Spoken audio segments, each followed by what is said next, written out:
Welcome back, ChangeMakers. This week we are talking about soap, economics, and why the ChangeMakers team does not want to put a fixed currency into their system. So, soap used to be made with animal fats and ash. You would boil it and then cool it down into the bars you all know and love. This was a very difficult process, so it ended up becoming a luxury item.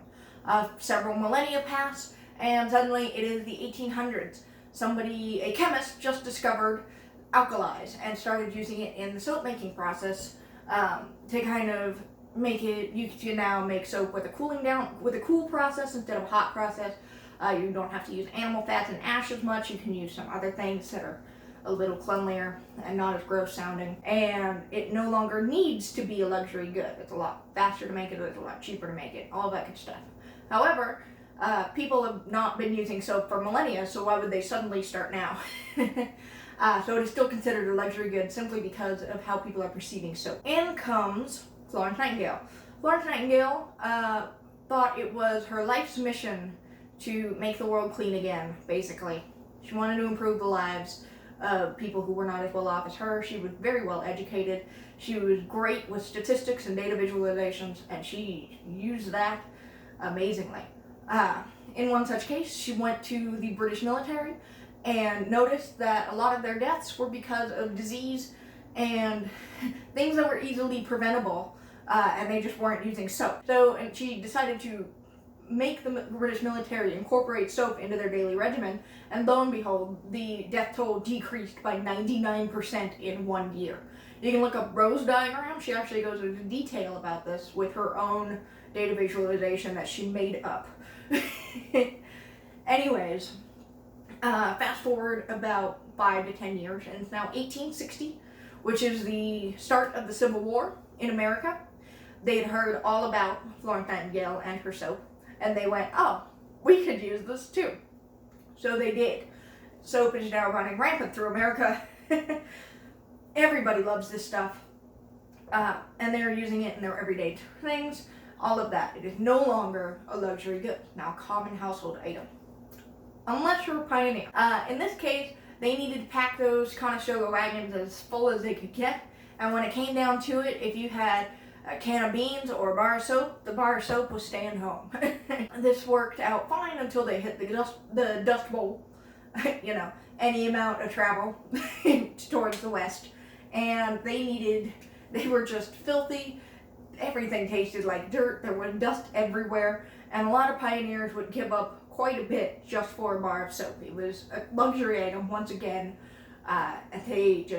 They traded it, and they traded tobacco, but they didn't really care so much about money. Which brings us back to why we're talking about soap in the first place. Why am I talking about soap? The ChangeMakers team tends to use the soap analogies and the soap history to consider how we want to incorporate that into the game. Since the game is based on history and we're trying to explore history in an engaging, exciting new way. So there were 3 key ideas within that story I told you. The first one is the alkali story. In this one, it talks a lot about changing from a common good to a luxury good and what that actually means. If we're playing with D&D's currency system, which is a fixed currency system, items are generalized in kind of you take a look at it and you can go, I can kind of ballpark how much this is, and I can kind of ballpark how much a more expensive item or a cheaper item would look. And you don't really have a lot of room to kind of play with that. Obviously, that's not how economics works, because a bar of soap was still a luxury good, even though it was cheaply made and all of that. It's not so black and white. So we wanted to make sure that we could play with that a bit more. This is more easily understood if I use the pet rock fad of 1976. So there was a guy in Mexico, and he would go down to the beach, pick up a rock, package it up nicely, and then he'd ship it off for $4. And he became a millionaire almost overnight doing this, picking up rocks off the beach, sticking them in a box, and shipping them off. Didn't even have the googly eyes on them. It was just a rock. And this is the kind of thing. We have a effort and metaphor mechanic that kind of permeates throughout the ChangeMaker system. And in this system, we would want to be able to play up that selling something as a luxury good or trying to barter something down into being a cheap item that we could pay for using items that we actually have. And that is what we want to be able to do. So whether it's a bar of soap or a rock you picked up off the floor, off the beach, both of these items you could try and package up nicely and sell off at a luxury good. And if they work hard enough, they should be able to do it. The second story we had was Florence Nightingale's story. So this one focuses a little bit more on inventory than it does on actual currency and economics. If Florence Nightingale has 1 bar of soap, that's probably enough for her. But if you gave just 1 bar of soap to the entire British military, that's probably not enough for them to do anything with it.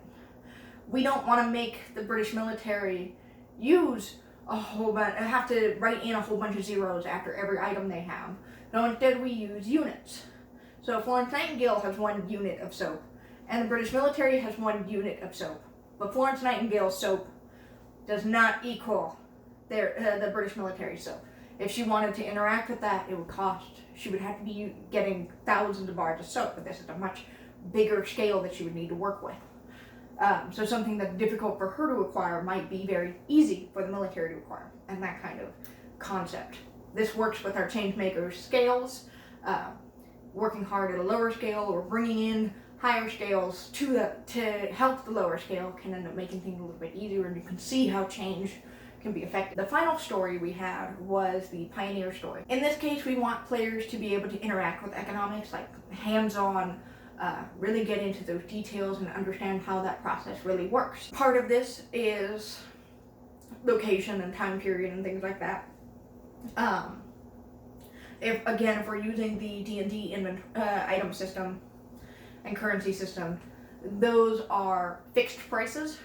So if you're in the mountains versus in the forest versus 10 years ago or 100 years in the future, prices are still pretty much the same because it's a fixed currency system. 1 gold will always equal 1 gold, doesn't matter where or when you are.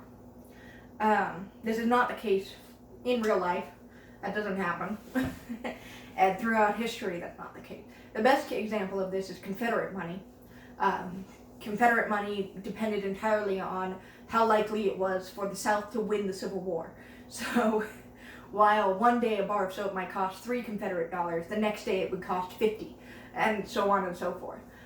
Similarly, it's things like, why does 100 pounds in Britain equal 122 American dollars, but 100 yen in Japan is only worth $10 in American money? These kind of things are things that players can play with if we have trade instead of dollars. You can kind of see under the hood and understand how things are working because you can interact with it directly. So that is all we have for this week.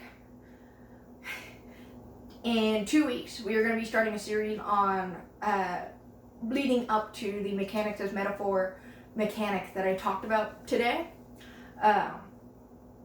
In there, we're going to start with promises. So that'll be 2 weeks video. The video in 2 weeks, and then we will move on from there. Be sure to like and subscribe to us. We have links to Facebook and Twitter in the descriptions, as well as our email is in the description as well. Feel free to comment or share us with your friends or things like that. We will see you in 2 weeks.